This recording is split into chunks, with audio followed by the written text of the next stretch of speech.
मोक्षमार्गस्य नेतारं भेतारं कर्मभुभृतां ज्ञातारं विश्वतत्त्वानां वन्दे तद्गुणे लब्धे वन्दे तद्गुणे लब्धे वन्दे तद्गुणे लब्धे।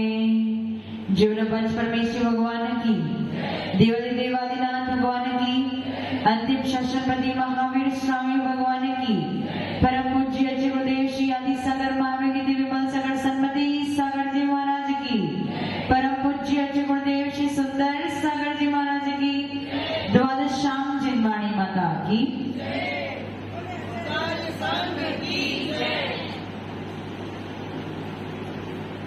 कल अपनी चर्चा चल रही थी कि कर्म के दो भेद कौन से होते हैं, द्रव्य कर्म और भाव कर्म। इसकी चर्चा हो चुकी थी।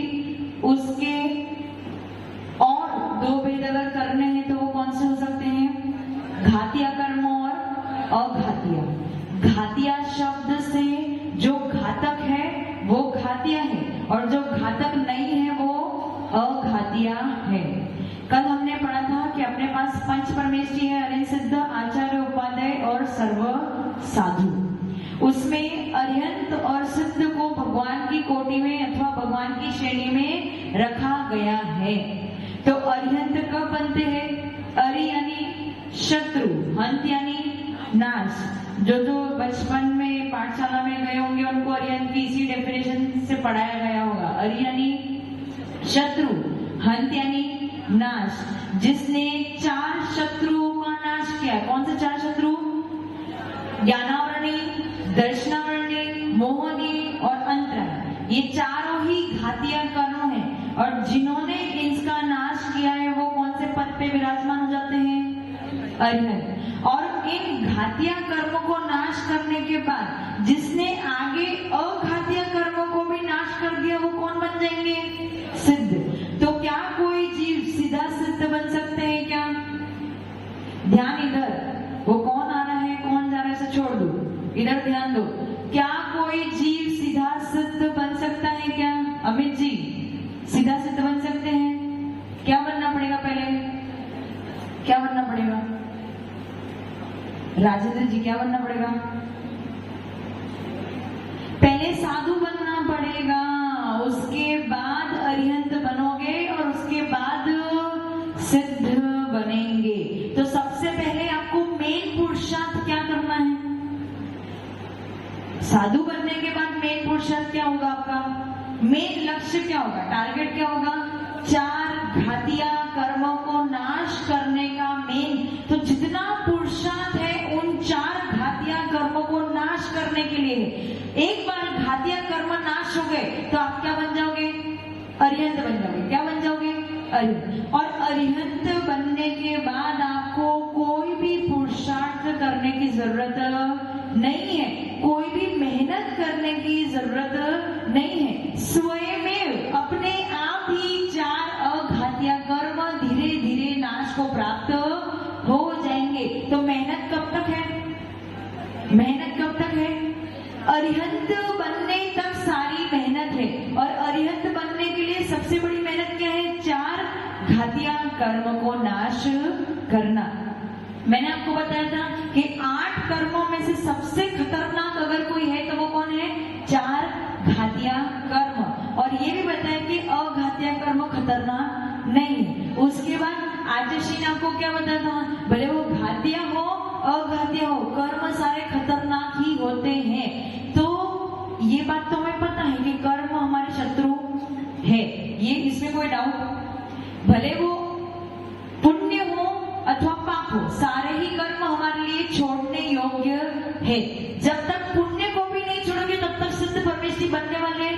लेकिन जब संसार अवस्था में है तो आपका सारा पुरुषार्थ नष्ट अगर करना है तो किसकी तरफ होना चाहिए, घातिया कर्म नष्ट करने की तरफ ही आपका सारा पुरुषार्थ होना चाहिए। क्योंकि एक बार आपने घातिया कर्म नष्ट कर दिया फिर अघातिया कर्म तो अपने आप ही नष्ट धीरे धीरे नष्ट हो जाएगा। समझ में? जैसे किसी शत्रु से आप युद्ध करने जाते हो, किसी शत्रु से, किसी राजा से युद्ध करने जाता हो, तब तक हमें डर कब तक है? जब तक राजा परास्त नहीं होता, जब तक राजा की मृत्यु नहीं होती, अथवा राजा मृत्यु युद्ध में हार नहीं जाता, तब तक हमें डर। और यदि राजा मर गया तो कोई डर नहीं। उसी प्रकार से 8 कर्मों में जैसे ही आपने घातिया कर्मों को नष्ट किया, उसके बाद आपको किसी भी प्रकार का भय नहीं रहेगा कि अघातिया कर्म अपने आप धीरे धीरे समय बीतने पर नष्ट हो जाएंगे। तो अब सबसे ज्यादा डिफिकल्ट क्या है? घातिया कर्मों को नष्ट करना। इसीलिए मैंने कहा था कि घातिया कर्म क्या है? खतरनाक है, और अघातिया कर्म इतने खतरनाक नहीं। शब्द से समझ में आया ना, संख्या क्यों दी? घातिया, ये शब्द से आपको क्या समझ? जो घात करने वाला है। किसका घात करने वाला है?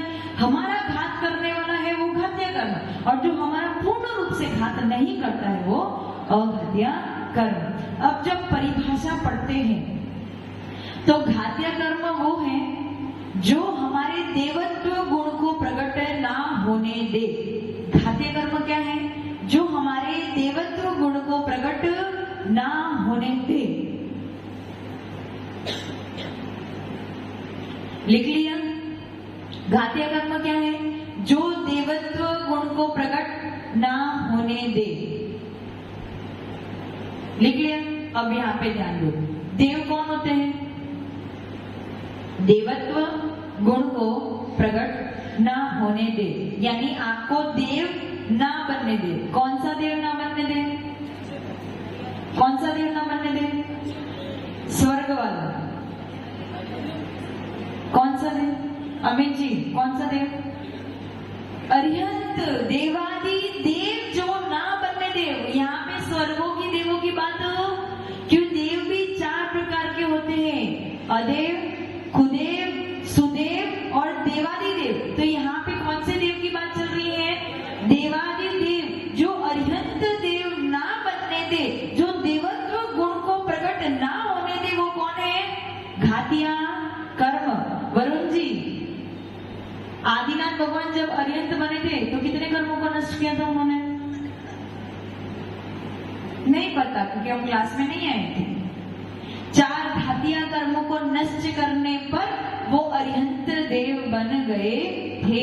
और वो 4 घातिया कर्म कौन से हैं? ज्ञानावरणी, दर्शनावरणी, मोहनी और अंतरा। इतना क्लियर है? ये एक परिभाषा है। दूसरी परिभाषा लिखो, जो जीव के अनुजीवी, अनुजीवी, जो जीव के अनुजीवी गुणों का घात करे, जो जीव के अनुजीवी गुणों का घात करे, उनको घातिया कर्म कहते हैं।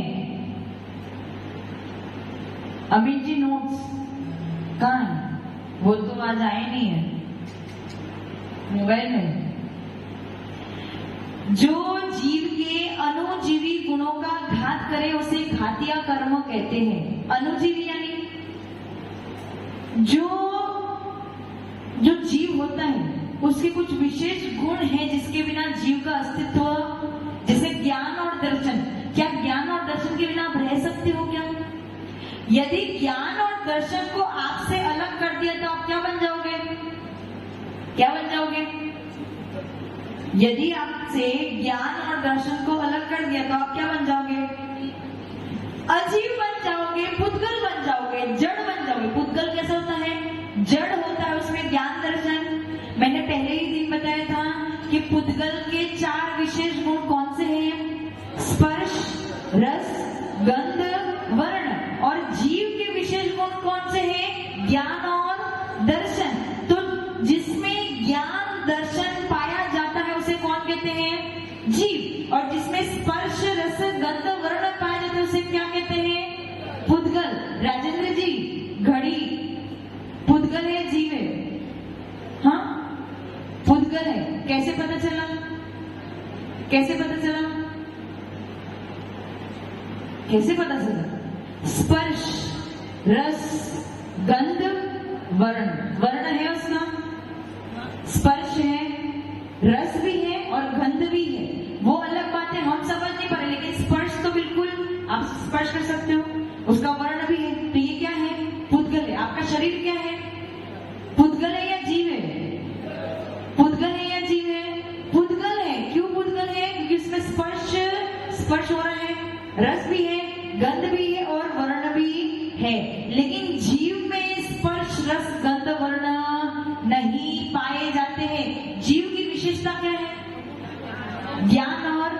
दर्शन।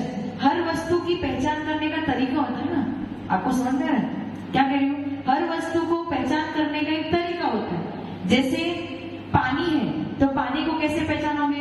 जो शीतल है, जो बहता है, जिसका कोई रंग नहीं है, इससे आप क्या जानोगे ये क्या है? पानी है। तो ये विशेषता हो गई पानी। उसी प्रकार से पुद्गल की विशेषता क्या है? स्पर्श, रस, गंध, वर्ण। तो अभी आपको कोई भी पूछे भैया पुद्गल क्या है, तो आपको क्या बोलना है? जिसमें स्पर्श, रस, गंध, वर्ण पाया जाता है वो क्या है? पुद्गल है। और जिसमें ज्ञान और दर्शन पाया जाता है वो कौन है? जीव है। समझ में आया? दादाजी आप कुछ पूछ रहे थे? कुछ नहीं? तो अब घातीय कर्म के लिए परिभाषा क्या बनाई कि जो जीव के अनुजीवी गुणों का घात करे। अनुजीवी गुण यानी जिसके बिना जीव नहीं रह सकता है, जिसके बिना जीव का अस्तित्व नहीं है। क्या अग्नि कैसी होती है? गर्म होती है, ठंडी होती है, उष्ण होती है। क्या उष्ण के बिना अग्नि का अस्तित्व है क्या? ऐसी अग्नि हो सकती है जो ठंडी हो? जो ठंडी है वो अग्नि हो ही नहीं सकती। अग्नि की विशेषता क्या है? उष्णता। तो जिसमें उष्णता है वो अग्नि हो सकती है, जिसमें उष्णता नहीं है वो अग्नि नहीं हो सकती है। उसी प्रकार से जिसमें ज्ञान दर्शन है वो कौन है? जीव है। और जिसमें स्पर्श, रस, गंध, वर्ण है वो कौन है? पुद्गल है। तो अब अनुजीवी गुणों का घात। हमारे पास 4 अनुजीवी गुण है। कितने हैं? जीव के पास 4 अनुजीवी गुण है। ज्ञान, दर्शन, सुख और वीर्य। ज्ञान, दर्शन, सुख और वीर्य। और घातीय कर्म कितने हैं? 4 घातीय कर्म के नष्ट होने पर 4 गुण प्रकट होते हैं। 4 घातीय कर्म के नष्ट होने पर 4 गुण प्रकट होते हैं। कौन से? ज्ञान, दर्शन, सुख और वीर्य। या फिर मैं कह दूं अनंत ज्ञान, अनंत दर्शन, अनंत सुख और अनंत वीर्य। क्या अभी आपके पास ज्ञान है? वरुण जी ज्ञान है आपके पास? दर्शन है, सुख है, वीर्य है। लेकिन अभी अनंत, अनंत यानी जिसका कोई अंत ही नहीं है। तो अभी अनंत नहीं है, कुछ मात्रा में है। तो ये कुछ मात्रा में क्यों है? कुछ मात्रा में क्यों है? पूरा क्यों नहीं है? पूरा क्यों नहीं है? क्योंकि ये 4 घातीय कर्मों ने उनको रोक के रखा है। समझ में आया? समझ में आ रहा है? हमारे पास सारे गुण हैं कि नहीं है? गुण हमारे से अलग है क्या? बाजार में जाना पड़ेगा लेने के लिए? बाजार में बिकते हैं क्या? हमारे अंतरंग में ही है। लेकिन अभी क्या हो गया है? कर्मों ने उसे ढक दिया है। कौन से कर्मों ने ढका है? 4 घातीय कर्मों ने हमारे जो 4 अनुजीवी गुण है उन्हें क्या कर दिया है? ढक दिया है। ज्ञान अभी है नविश जी आपके पास? पूरा ज्ञान है? नहीं। पूरा सुख है? नहीं। पूरा वीर्य है? नहीं है। क्यों नहीं है? क्योंकि हमारे घातीय कर्मों ने उसे ढक के रखा हुआ है। समझ में आ रहा है मैं क्या समझाना चाह रही हूँ? हमने घातीय कर्मों की परिभाषा क्या बनाई? जो जीव के अनुजीवी गुणों का घात करे वो कौन है? घातीय कर्म। और वो अनुजीवी गुण कितने हैं? 4। ज्ञान, अनंत दर्शन, अनंत सुख और अनंत वीर्य। अनंत हमारे पास भी है, लेकिन अभी प्रकट हो गया क्या आपका? नहीं हुआ। डॉक्टर साहब प्रकट हो गया? नहीं हुआ। क्यों प्रकट नहीं हुआ? क्यों प्रकट नहीं हुआ? 4 घातीय कर्मों ने उन्हें ढक के रखा हुआ है। अब समझ में आया? इन 4 गुण के बिना जीव का अस्तित्व नहीं पाया जाता है। इसीलिए इनका नाम क्या है? अनुजीवी गुण। इनका नाम क्या है? अनुजीवी गुण। जो जीव का अनुपालन करे, जो जीव के साथ में रहे, उन्हें अनुजीवी गुण कहते हैं। इतना क्लियर हो गया? इतना क्लियर हो गया? अभी मैं सीधा कॉलम घातीय कर्म है और 4 घातीय कर्म के सामने 4 अनुजीवी गुण है। जब हम ज्ञानावरणी को नष्ट करेंगे, अभी आपके पास ज्ञानावरणी कर्म बैठा है, उषा जी ज्ञानावरणी कर्म बैठा है, वो क्या कर रहा है, हमारे ज्ञान को क्या कर रहा है, ढक रहा है। तो ज्ञानावरणी कर्म के पूरे नष्ट होने पर कौन सा जीव प्रकट हो जाएगा, अनंत ज्ञान की अनंत ज्ञान प्रकट हो जाएगा। अब दर्शनावरणी कर्म के नष्ट होने पर कौन सा गुण प्रकट होगा, अनंत दर्शन। ज्ञानावरणी के नष्ट होने पे अनंत ज्ञान, दर्शनावरणी के नष्ट होने पे अनंत दर्शन। अब अनंत सुख को उत्पन्न करने के लिए आपको क्या नष्ट करना पड़ेगा, क्या नष्ट करना पड़ेगा, मोहनीय कर्म के नष्ट होने पर अनंत सुख उत्पन्न होता है। और आप सुख किसमें मानते हो, मेरी बात को सुनना, आप सुख किसमें मानते हो।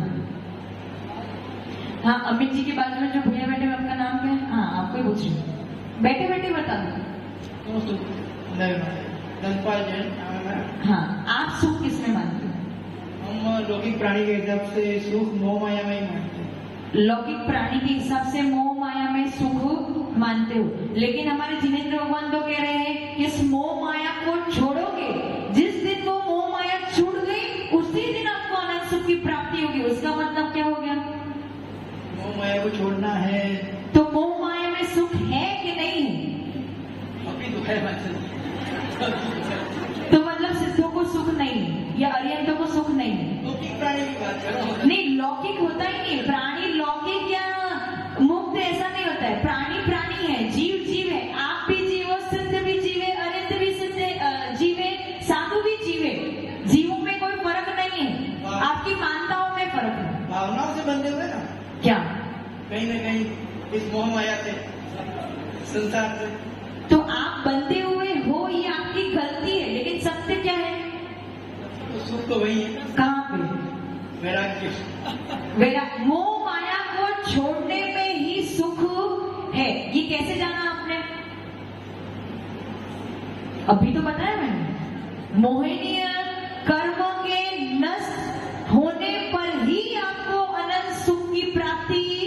बस इसी से हमें पता चल रहा है कि मोह माया में रंच मात्र भी सुख नहीं है, वो सारा का सारा सुखाभास है। क्या है, केवल आपको सुख का गलत आभास हो रहा है और इसी को आप सत्य सुख मान बैठे हो, लेकिन वो सच में सुख, जिस दिन मोह माया नष्ट हो जाएगी उसी दिन आपको अनंत सुख की प्राप्ति होगी।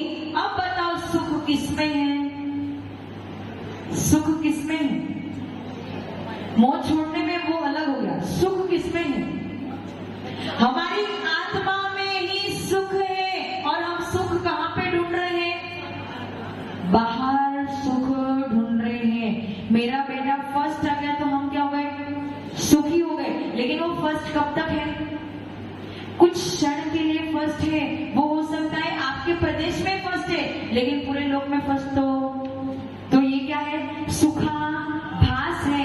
आप क्या कर रहे हो, सुख को अन्य स्थान पे ढूंढ रहे हो, लेकिन सुख कहाँ है, अपनी आत्मा में है। किसी के साथ कंपीट कर रहे थे, डील हो गई थी और आपकी डील पक्की हो गई और उसकी कैंसिल हो गई, तो आपको क्या होगा, आनंद का एहसास होगा। लेकिन वो आनंद का एहसास कब तक है, जब तक दूसरी डील पक्की, हो सकता है दूसरी डील उसके हाथ में चले जाए।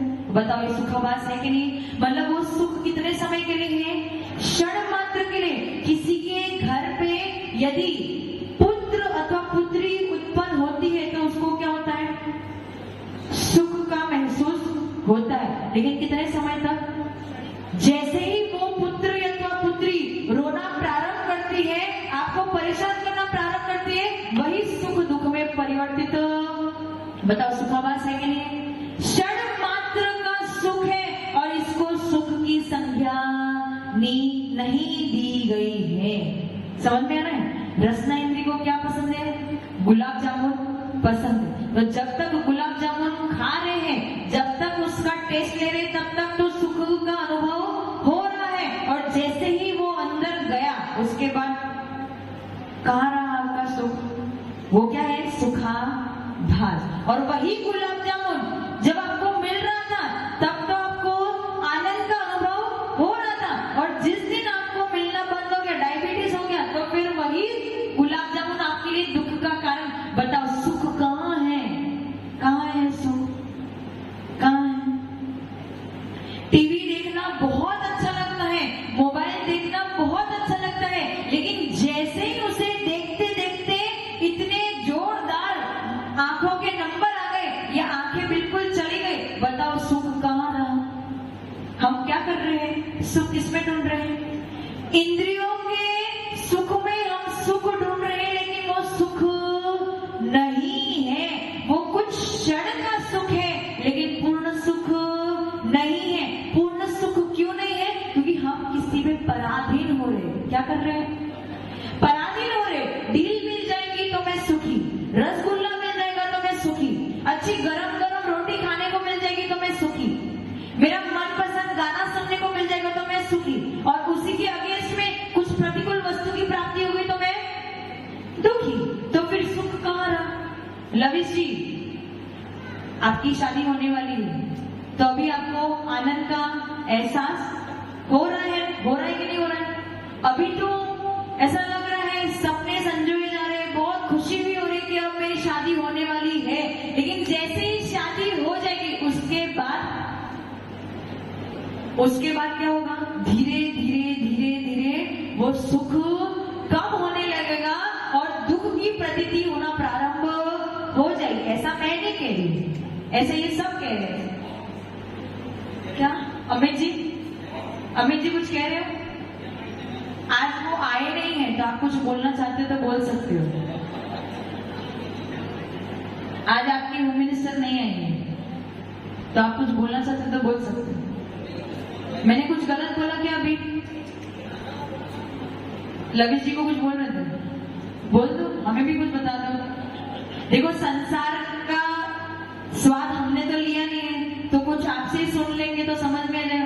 एक्सपीरियंस व्यक्ति जो होता है वो अपना एक्सपीरियंस अच्छे से शेयर कर सकता है। हमारे शब्दों में कुछ कमी पड़ सकती है, लेकिन वो एक्सपीरियंस है, तो कुछ बता सकते हो तो बता दो। हो सकता है आपके वचनों को सुन के लविश जी अपना डिसीजन बदल दे। मैं कुछ गलत कह रही हूँ क्या? गलत कह रही हूँ? आपने क्या कर दिया है? शादी करते समय तो बहुत अच्छा लग रहा था, लेकिन शादी करने के बाद भले ही आप इस बात को नहीं मानो, लेकिन आप बंधन में बंध दो, जेल में बंद तो हो गए, कुछ भी करो। अब उस जेल से यहाँ पे ये लेडीज है आके बोलती, माता जी अगर पहले मिलते तो हम तो दीक्षा ले लेते। आज उनको ऐसा लग रहा है, मतलब क्या हो गया? वो जेल में बंद हो चुकी है, और ऐसी बंद हो चुकी है कि अगर अब वो चाहे तो भी अपने घर को नहीं छोड़ पा रही, जबकि वो जान रही है कि घर में सुख नहीं है। समझ में आ रहा है? मतलब ये सब क्या है? सुखाभास है। शादी करना भी मोहिनी कर्म है, किसी से प्रेम करना भी मोहिनी कर्म है, बच्चों से प्रेम करना भी मोहिनी कर्म है, इंद्रिय के विषय को प्राप्त करना भी मोहिनी कर्म है। सब कुछ मोह माया है। धन भी क्या है? मोहिनी कर्म का खेल है। मायाचारी करो, धन की प्राप्त करो, लोभ करो, धन को प्राप्त करो, ये सब क्या? मोहिनी कर्म का खेल है। तो जब तक मोहिनी कर्म का अंत नहीं आएगा, तब तक अनंत सुख की प्राप्ति। उसका मतलब अभी आप सब सुखी हो या दुखी हो? सुखी हो या दुखी हो? अमित जी अच्छे से बताओ माइक पे। ऊपर से सुखी और अंदर से दुखी। ऊपर से मतलब चेहरे से लोगों को दिखाने के लिए सुखी है, लेकिन अंतरंग में हमारी आत्मा ही जानती है कि हम कितने दुखी, और कितना परिवार का और धन का और पता नहीं किस किस का बोझा अपने सर पे लेके चल रहे हैं। और कौन सा बोझा लेके चल रहे हो? जिस बोझे को आपको मरण के समय पे यहीं के यहीं छोड़ के जाना है। पूरा जीवन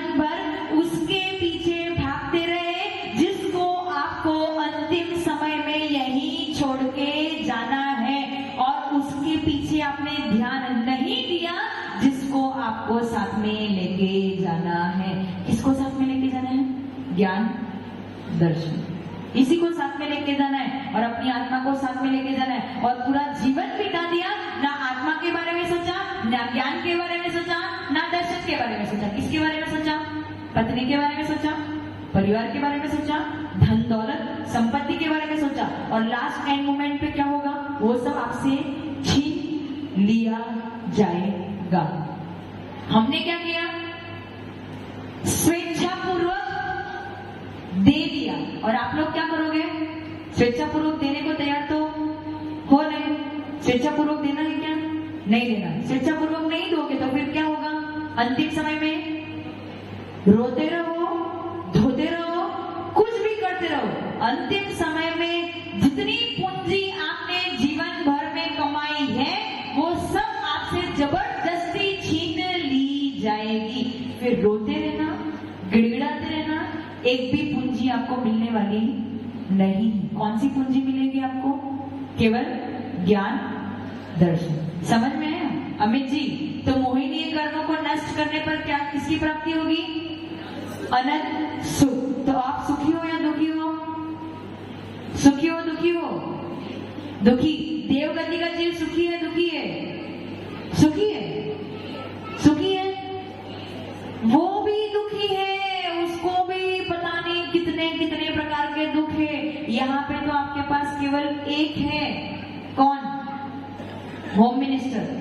वहां पे एक छोटे से छोटे देव के पास भी 32 देवियां होती है। अब बताओ, एक को संभालने में इतनी तकलीफ हो रही है तो 32 को कैसे संभालेंगे?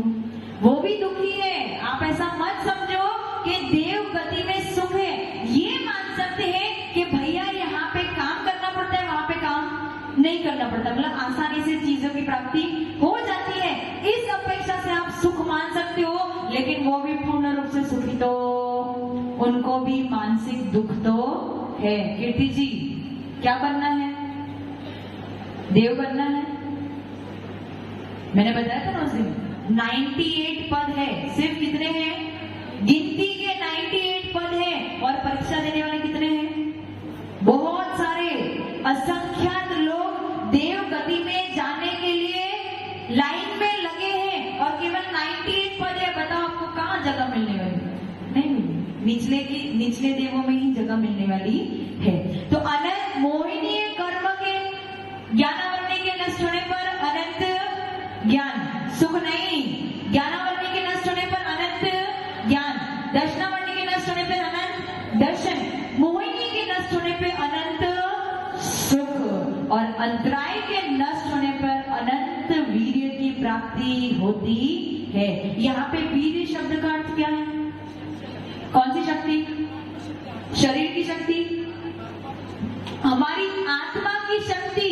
जितनी शक्ति सिद्धों की है, जितनी शक्ति अरिहंतों की है, उतनी शक्ति हमारे पास भी है। क्या आप इस धरती को उठा सकते हो? क्या अमित जी उठा सकते हो? 3 लोग को उल्टा पुल्टा कर सकते हो? कुछ कर सकते हो? अगर 100 योद्धा आपके सामने आ जाए, उनसे लड़ सकते हो? नहीं। क्यों नहीं? क्यों नहीं? क्योंकि अभी अपने आप को, अपने वीर्य पे इतना भरोसा, अपनी आत्मा पे इतना भरोसा नहीं है कि हमने अभी आत्मीय शक्ति को इतना उत्पन्न नहीं किया है। लेकिन वो आत्मीय शक्ति आपके पास भी अभी है, बस उस पे क्या है? अंतराय कर्म ने क्या कर दिया? उसको ढक दिया है। उसका मतलब क्या हुआ? मूल्यवान वस्तु हमारे पास है, लेकिन हमारे कर्म ने, किसके कर्म ने? हमारे स्वयं के कर्म ने ही उनको ढक के रखा है। समझ में आ रहा है? तो ये 4 घातीय कर्म हमारे 4 अणुजीवी गुणों का घात करते हैं, इसीलिए सबसे खतरनाक है। और अणुजीवी गुण कौन से होते हैं? जो जीवों का अनुपालन करे अथवा जो जीवों के साथ हमेशा रहे, उसे अणुजीवी गुण कहते हैं। क्लियर? क्लियर? तो हम कहते हैं ना, अरिहंतों के अनंत चतुष्टय की प्राप्ति हुई। क्या कहते हैं? अरिहंतों को अनंत चतुष्टय। अनंत यानी जिसका कोई अंत नहीं है, चतुष्टय यानी अनंत दर्शन, अनंत वीर्य और अनंत सुख। समझ में आ गया? समझ में आ गया? इसमें किसी को कोई डाउट या प्रश्न? कोई नहीं? हाँ बेटा माइक दो।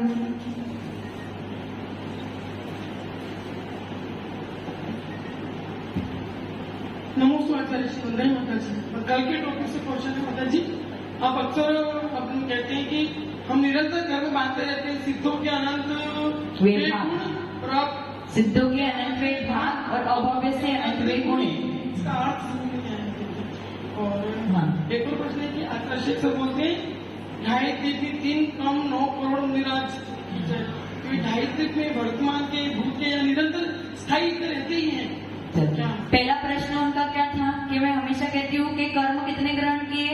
सिद्धों के अनंतवें भाग और अभव्य के अनंतवें गुणे। अगर सामान्य तौर पे कहना है तो हम क्या कहेंगे? अनंत कर्मों को हमने ग्रहण किया। अब फिर प्रश्न उठते हैं अनंत मतलब कितना अनंत? अपन कहते हैं ना कितना अनंत? भैया तेरे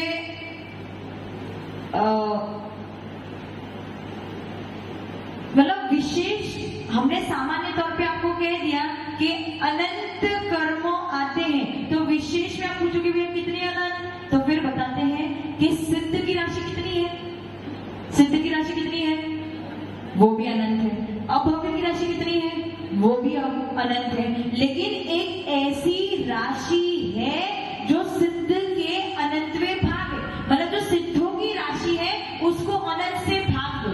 जो सिद्धों की राशि है उसे अनंत से भाग दो, और जो अभव्य की राशि है उसे अनंत से गुणा कर दो। जो जो बीच में एक राशि आती है उतने ही कर्म आप एक समय में ग्रहण करते हो। समझ में आया? यहाँ पे मैंने पूछा भैया कितने मनुष्य हैं? कितने मनुष्य बैठे हैं? तो आप कितने बताओगे? संख्यात मनुष्य। आप कितने बताओगे? संख्यात मनुष्य। फिर मैं पूछूं संख्यात में भी कितने हैं? तो आप क्या बताओगे? 100 से लेके 200 के बीच में। क्या बताओगे? 100 से लेके 200 के बीच में। उसी प्रकार से मैंने प्रश्न पूछा कर्म कितने ग्रहण किए? तो आपने बताया अनंत। क्या बताया? अनंत। फिर पूछा कि अनंत में भी कितने अनंत? तो उन्होंने क्या उत्तर दिया? एक ऐसी राशि है जो सिद्धों के अनंत में भाग है। सिद्ध कितने हैं? अनंत। अभव्य कितने हैं? वो भी अनंत है। लेकिन एक बीच की ऐसी राशि है जो सिद्ध की राशि है अनंत, उसको अनंत से भाग दे दो। तो जो राशि आती है और जो अभव्य की राशि है उससे अनंत से गुणा कर दो। तो जो बीच की एक राशि आती है उतने ही कर्म हम हर समय ग्रहण करते हैं। समझ में आएगा नैना जी? कुछ कुछ सिद्ध कितने हैं? अनंत। उसको अनंत से भाग दे दो। पर वो सिद्ध की जो राशि है अनंत, वो बड़ा अनंत है, और जो भागने वाली राशि है वो छोटा है। जैसे मैंने कह दिया 100 को 10 से भागो। क्या बोला? 100 को 10 से भागो। 100 भी संख्यात राशि है, 10 भी संख्यात राशि है। तो मैंने क्या बोला? संख्यात को संख्यात से भागो। पर ऊपर वाला संख्यात बड़ा है और नीचे वाला संख्यात छोटा है। उसी प्रकार से जो सिद्ध का अनंत है वो बड़ा अनंत है, और जिससे हम भागेंगे वो छोटा अनंत है। तो सिद्धों के अनंतवें भाग और अभव्य से अनंतवें गुणे। वो एक बीच की राशि आती है, उतने कर्मों को हम ग्रहण करते हैं। समझ में आ गया? ठीक है। अब दूसरा प्रश्न क्या था? 2.5 द्वीप में 3 कम 9 करोड़ मुनि राज। आपको पता है आपके 14 गुणस्थान होते हैं। कितने गुणस्थान होते हैं? कितने होते हैं? 14। जैसे बच्चों की क्लास कितनी है? 1 से लेके 10। वैसे आप जितने भी जीव है उनके 1 से लेके 14 क्लास होती है, और उसमें से साधुओं का गुणस्थान 6 से लेके 14 होता है। कितने? ये जो साधु यहाँ पे बैठे हैं उनका कौन सा क्लास है? 6ठा क्लास है। आपका 1 से लेके 4, हमारा 5। ऐसे क्लास निर्धारित किए जाते हैं कि आप कौन से क्लास के, कौन सी कैटेगरी के हो। तो आप 1 से लेके 4 कैटेगरी के। हम कौन सी कैटेगरी के हैं? वस्त्रधारी सारे 5, और साधु 6 से लेके 14वें गुणस्थान तक जा सकते हैं। तो ये जो इसकी सबकी संख्या होती है, हर गुणस्थान की एक संख्या, कि इस गुणस्थान में कितने जीव होंगे, इस गुणस्थान में कितने जीव होंगे, ऐसी संख्या होती है। तो जो 6ठे गुणस्थान से 14वें गुणस्थान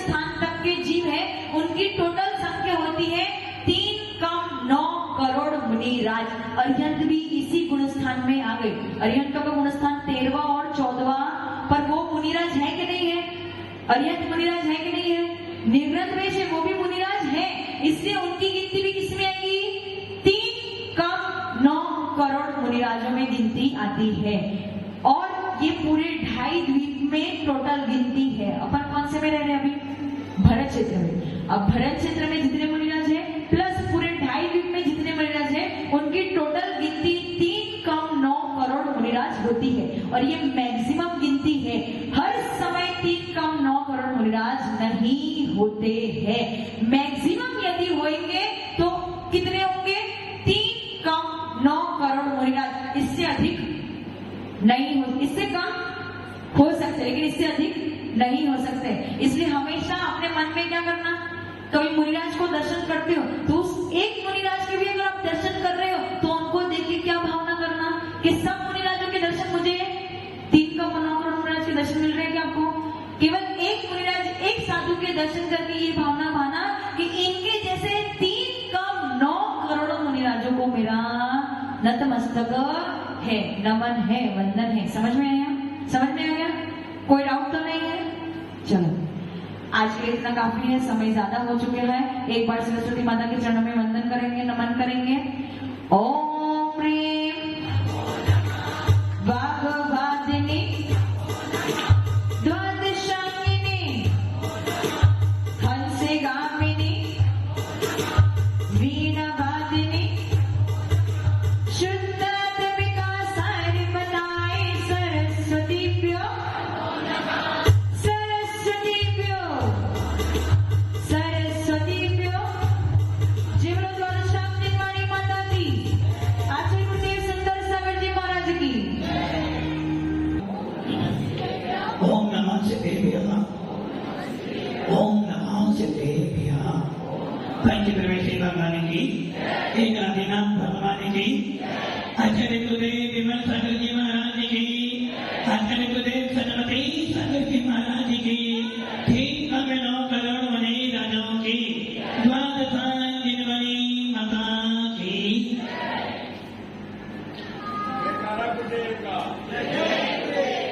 कर्मों के बारे में सुन रही हूं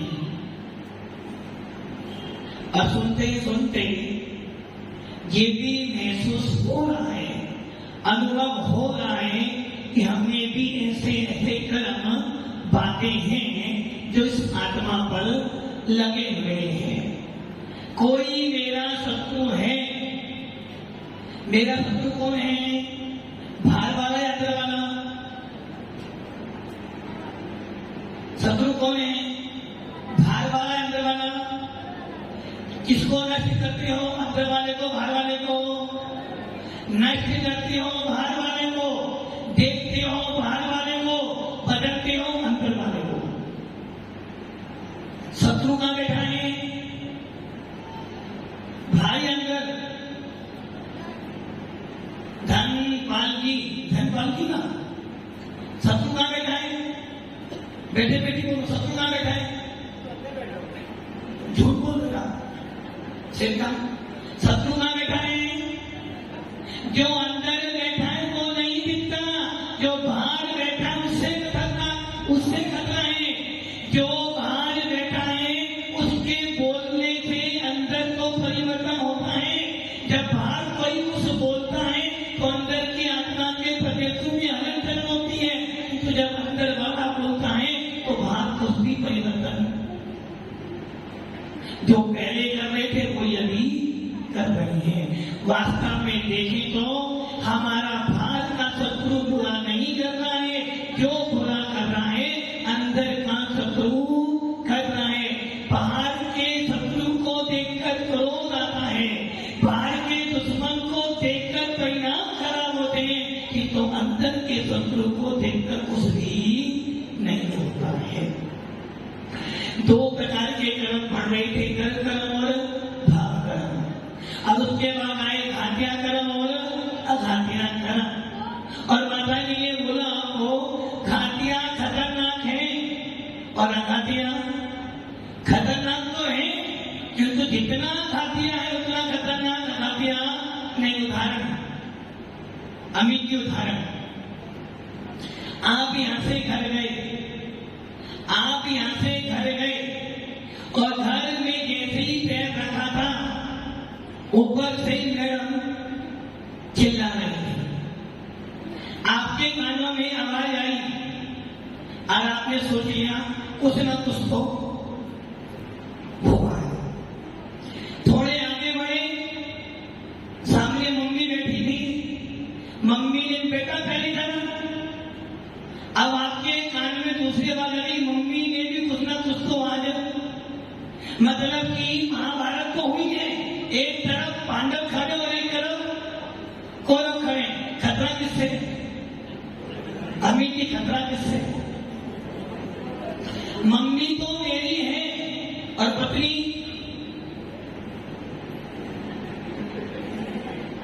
मम्मी तो मेरी ही है, पत्नी कहां से आई है? मम्मी को मैं यदि 2 घंटे के बाद भी बोलूंगा तो मम्मी मेरे से नाराज होने वाली, और यदि पत्नी से मैंने 2 घंटे लेट बात करी तो महाभारत निश्चित। अब बताओ, दोनों की बात आपने सुनी, सबसे पहले कहा, सबसे पहले कहां जाओगे? क्यों भाई?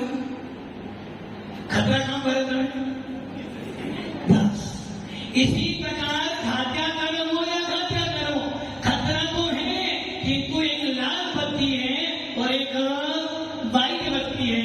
तो लाल बत्ती वो कौन है? मैडम। और जो वाइट है वो कौन है?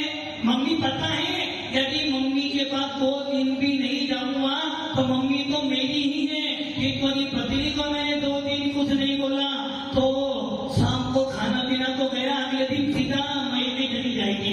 इसी प्रकार घाटिया कर्म हो या घाटिया कर्म हो, है तो खतरनाक, किंतु घाटिया कर्म जितने खतरनाक है उतने अघाटिया कर्म नहीं है। और यही कारण है कि आचार्यों ने सबसे पहले क्या लिखा?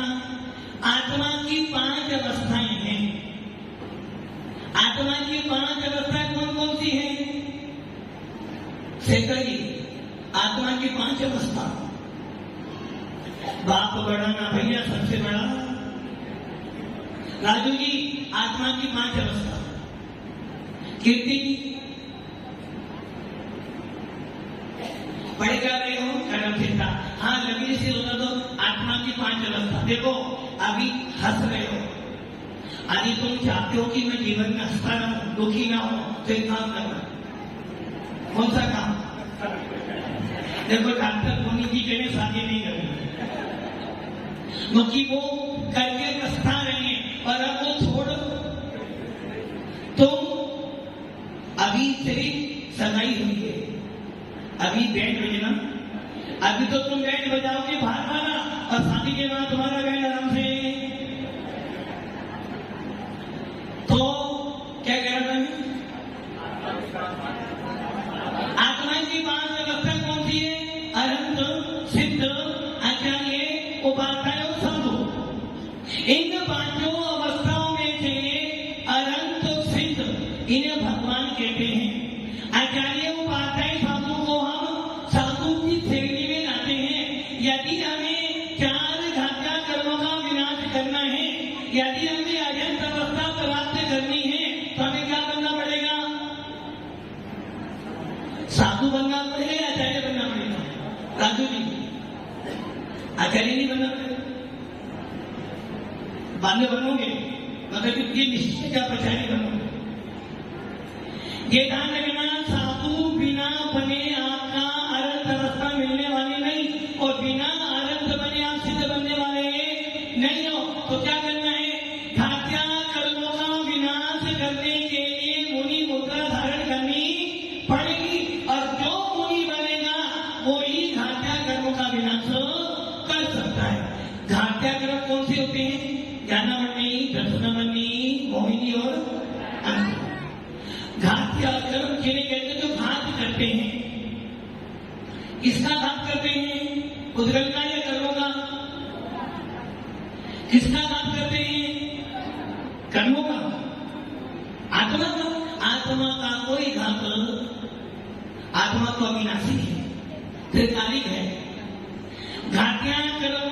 किया घात किसका घात किया? कर्मों का, आत्मा का। तो आत्मा का नाश होता नहीं है, कर्मों का ही नाश होना है। कर्म तो नाश करोगे ना, कर्मों का नाश होना ही तो घातक कर्म है। किनका नाश करते कर्म? घातिया कर्म किसका नाश करते हैं? जीव के गुणों का। और आत्मा में गुण कौन से हैं? अनंत गुण है, अनंत। कितने गुण है आत्मा में? अनंत। और ऐसे अनंत गुणों में से कुछ ऐसे भी गुण हैं जिन गुणों से आपकी पहचान होती है। जैसे उद्गल किसे कहते हैं? इसमें स्पर्श रस से गंध कौन होता है? उसे उद्गल कहते हैं। जब पूजा करते हो, पूजा वीणे पाठ करते हो, उसमें लेना कि अनंत चतुष्टय के धनी तुम्ही हो सिरताल, मुक्ति वधु के कंठ तुम तीन भुवन के। अनंत चतुष्टय अर्थात आत्मा में अनंत गुण थे, उसमें से ज्ञान दर्शन सुख वीर्य। शरीर में धातुएं होती हैं, यहाँ पर धातुओं से कोई विरोधन नहीं है। यहाँ तो आत्मा से विरोधन है, आत्मा के गुणों से विरोधन है। तो अनंत ज्ञान, अनंत दर्शन, अनंत सुख और अनंत वीर्य आत्मा की पावर। और जितने जितनी पावर होगी उतने ज्यादा कर्मों को नष्ट कर सकता है। तो घात्या कर्म ने क्या किया? आपकी आत्मा के ज्ञान, दर्शन, सुख और वीर्य गुण को घातना शुरू कर दिया, जिसके कारण हम संसारी बन गए। इसलिए आचार्य भगवान ने लिखा, जो जीव के गुणों को घात करता है उसे घात्या कर्म कहते हैं। जो जीव के अनंत चतुष्टय गुणों का घात करता है उन्हें घात्या कर्म कहते हैं। जो जीव को अनंत अवस्था में आने नहीं देता है उसे घात्या कर्म कहते हैं। जो जीव को 13वें गुण स्थान को प्राप्त करने न दे उसे घात्या कर्म कहते हैं। जो जीव को केवल ज्ञान की प्राप्ति नहीं होने दे उन्हें घात्या कर्म कहते हैं। जो जीव को यथाख्यात चारित्र की प्राप्ति नहीं होने देता है उसे घात्या कर्म कहते हैं। और जो जीव को अरहंत अवस्था प्रकट होने न दे उसे घात्या कर्म कहते हैं। और भी परिभाषा बन सकती है। जो जीव को 5000 धनुष ऊपर जाने न दे उसे घात्या कर्म कहते हैं। और ये घात्या कर्म क्या करता है? जीव के अनुजीवी अर्थात जिनके बिना जीव का अस्तित्व नहीं हो सकता है, ऐसे गुणों का घात करे वो घात्या कर्म है। और जो जीव के छाई गुणों का, 6 से भी गुणों का घात करे उसे घात्या कर्म कहते हैं। इसके सद्भाव में जीव को आत्मीय सुख की प्राप्ति न हो उसे घात्या कर्म कहते हैं। इसमें से एक भी हक। तो अब क्या हो गया? घात्या कर्म कैसे हो गए? खतरनाक। और घात्या कैसे हो गए? कलित की कम खतरनाक। मतलब कि एक तो पूरा का पूरा डेंजर और दूसरा कम डेंजर। तो शादी पक्की हो गई, डेंजर तो है इनको कम है, और शादी हो जाएगी तो पूरा का पूरा डेंजर, खतरा। तो क्या करना है आपको? खतरे में जाना है या क्या करें? ललित जी जाना क्या करें? अभी जाना पड़ेगा। बस यदि अभी जाना पड़ेगा तो बाद में आना।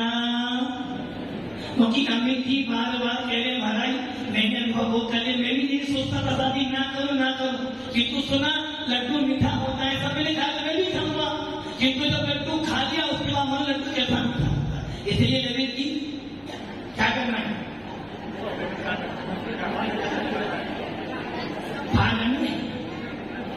तो बच्चे समझे ना, घातियां कर्म सबसे ज्यादा खतरनाक है। और हमारा पूरा उत्साह, जितने भी आचार्यों ने अध्यात्म की चर्चा की है, जितने भी आचार्यों ने सिद्धांत की चर्चा की है, एक ही बात लिख के तेरा उत्साह कब तक होना चाहिए? जब तक खतरा हो, जब तक साथ फेरे ना हो जाए तब तक खतरा रहता है कि शादी हो जाए हो जाए हो जाए हो जाए, और एक ही शादी हो गई खतरा बन। वैसे ही जब तक तेरे घातियां कर्मों का विनाश ना हो, खतरा ही खतरा है। एक बार घातियां कर्मों को विनाश कर गए फिर तुझे कोई पुरुषार्थ नहीं करना है। तो बच्चे आप इसको समझने, इसको पढ़ने का प्रयोजन क्या है कि मैं जीव तत्व हूँ, कर्म मेरे से अलग है, किंतु फिर भी मैं मोह करता हूँ, राग द्वेष करता हूँ, कसाई करता हूँ, तो ये कर्म मेरी आत्मा के गुणों पर आवृत हो जाते हैं, इनके कारण मुझे आत्मा का बोध नहीं हो पाता। इसलिए यदि मैं कर्मों को नष्ट कर दूंगा तो मैं भी अरिहंत बन जाऊंगा। कल मैंने एक बात बोली थी जिस पर चर्चा हो रही थी दिन में आज, कि अरहंत कहते हैं एक देश भगवान है, बोला था तो ये ध्यान रखना, अरहंत बन जाने के बाद भी संसारी हो। सिद्ध भगवान प्योर भगवान है, प्योर गोल्ड, प्योर गोल्ड। और अरहंत कहते हैं एक देश अरिहंत है, क्योंकि अभी उनके चार हत्या कर्म श्रेष्ठ है, इसलिए अरिहंत भी संसारी है और हम भी संसारी है। किंतु हमारे से ज्यादा प्रमोशन वाले कौन है? अरिहंत। और सिद्ध कहते हैं प्योर गोल्ड, डायमंड। तो हम सबको क्या करना है? घातियां अघातियां सारे कर्मों को नष्ट कर परम पद की प्राप्ति करनी है। ओम नमः